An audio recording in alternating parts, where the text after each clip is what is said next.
that we're tracking, and that is happening in Kerala, which again is a state that's poised for polls early next year. There, the CPM-led LDF government is facing a major scandal over the alleged theft of gold at the Sabarimala temple, which has put the Murari Babu government on the back foot. The Kerala High Court has widened the probe of the Sabarimala SIT, the Special Investigation Team that the court had ordered, the court had constituted. They've now told the SIT to uncover a possible larger conspiracy and examine the role of the Travancore Devaswam Board and officials in the Travancore Devaswam Board from the very top to the very bottom.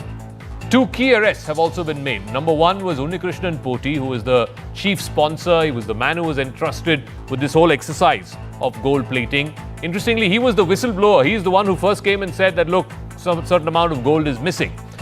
He is now being accused of siphoning off temple gold during the 2019 gold plating that happened.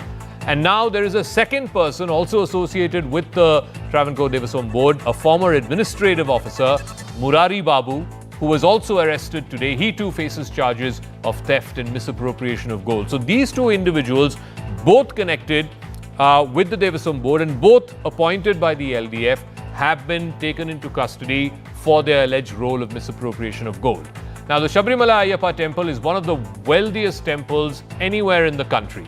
In fact, according to news reports, the temple possesses over 227 kilograms of gold. This is gold that is not used in any of the daily rituals. Alongside this, there's more than 3,000 kilograms of silver as well. So the net worth of all of this combined is somewhere in the tune of 245, 250 crores. The annual revenues that Sabarimala temple gets during the recent pilgrimage season, for example, was upwards of 400 crores. This has been reported by major Malayalam media outlets like Manorama and Madhrubhumi. Every year, the devotees offer 15 kilograms of gold and cash donations, a plenty. You know, every year it usually exceeds 100 crores plus, like I said, 15 kilograms of gold. So there's a hell of a lot of money that comes into Sabarimala. Like I said, it's one of the most popular temples, not just in Kerala or in South India for that matter. It's one of the most popular, one of the richest temples anywhere in the country. So in this backdrop, the fact that two people who were associated with the administration of this temple and temple affairs and who were associated previously with the Devaswam Board being now taken into custody does raise questions. Where does this rot stop? Does it go all the way up to the top, to the chairman of the board, to the minister who's in charge of the Devaswam? We'll get to all of that in just 1 second, but let's get in some political reactions, because both the Congress and the BJP have taken issue with the Murari Babu government on this particular issue. We had predicted way back that this is not something limited to the Sabarimala temple. There is a deliberate attempt by the Chief Minister to characterize 4.5 kgs of gold being stolen from Sabarimala as a slip-up. And yesterday we have written to the Honourable Home Minister that we have no faith in the Kerala police investigating this at all. The decent thing would be for the minister, Devaswam Board minister, to resign and the Devaswam Board to be dissolved. Our demand, the opposition's demand, that the present Devaswam minister has to be resigned and expel the present Devaswam Board. They are all involved in this criminal conspiracy with Unnikrishnan Poti and other bureaucrats. As far as CPI is concerned and the left is concerned, we are ready to carry forward this investigation, and the government already extended its full support.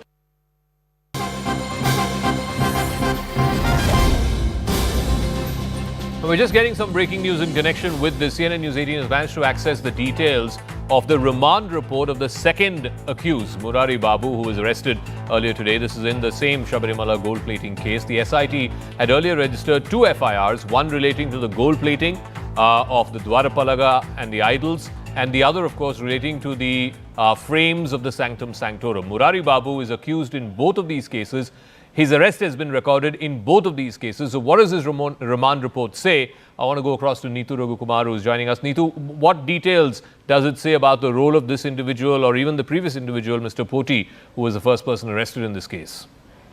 Saka, we have managed to access details of this remand report where Murari Babu has been sent to 14 days judicial custody by the Rani court today. Now, in this report, it says that this person is an accused in both these cases. In one case, he's a sixth accused, and in the other case, he's a second accused. Now, what the report also says that this all began with Murari Babu because he was the administrator officer then, and he is the one who had written copper instead of gold padded copper plates. He is the one who has mentioned just copper plates. Now, according to the remand report, his arrest in both the cases have been recorded. And while objecting to bail for Murari Babu, they said that he is somebody who was in a position and it's lakhs of devotees are worried by this, and he tried to siphon off, misappropriate the gold of Lord Ayyappa.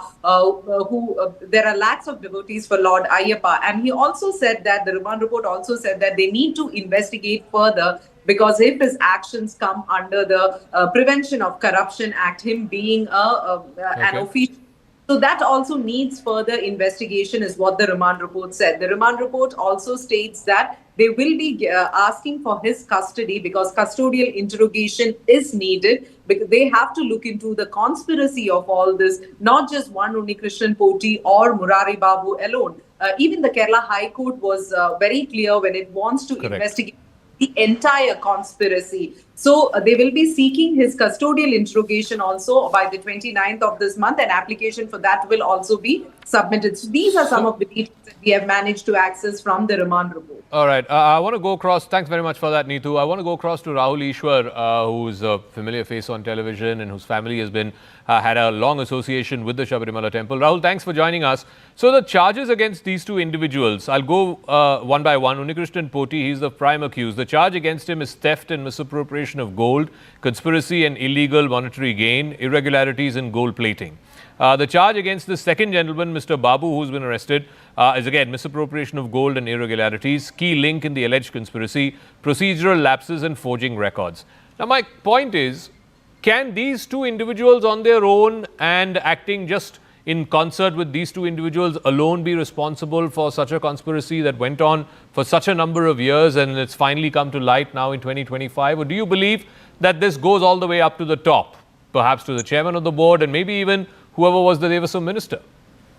Saka, let me simplify it for you. One, the simple thing is Devasam board has stolen the gold of Ayyappa, and Honorable High Court has gone to the extent of calling it heist and plunder of Ayyappa's wealth.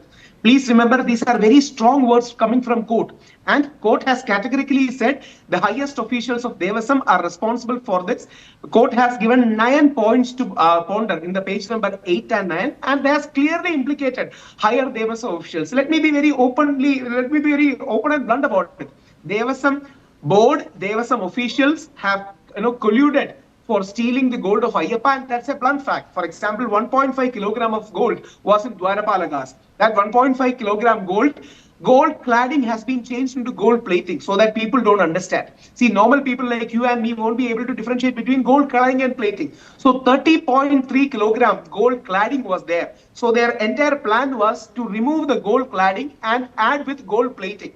In Dwarapalaga, it was 1.5 kilogram gold in the Dwarapalagas. When it is gold plated, it is only 361 gram. So there is a divine value associated with temple, church and mosque. So all these great relics or sacred relics of Ayyappa can be sold for crores and crores of rupees for devotees who are there. So this was the conspiracy that was hatched. But where is the gold? I mean, if assuming, as you say, these individuals, and perhaps there were more senior individuals associated with the Devasam board who were part of this conspiracy, and they smuggled this gold out, they looted this gold out.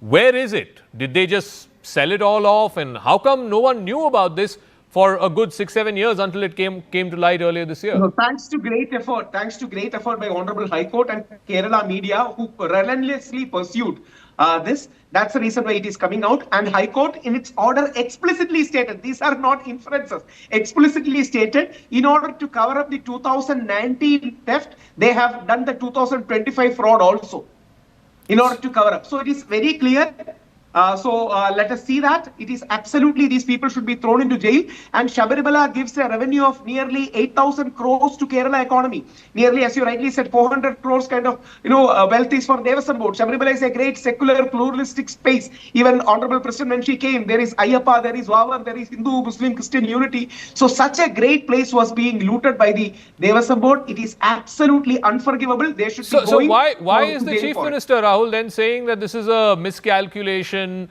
This was there is no a miscalculation. change of words. Instead of cladding, plating was used. Instead of plating, cladding was used.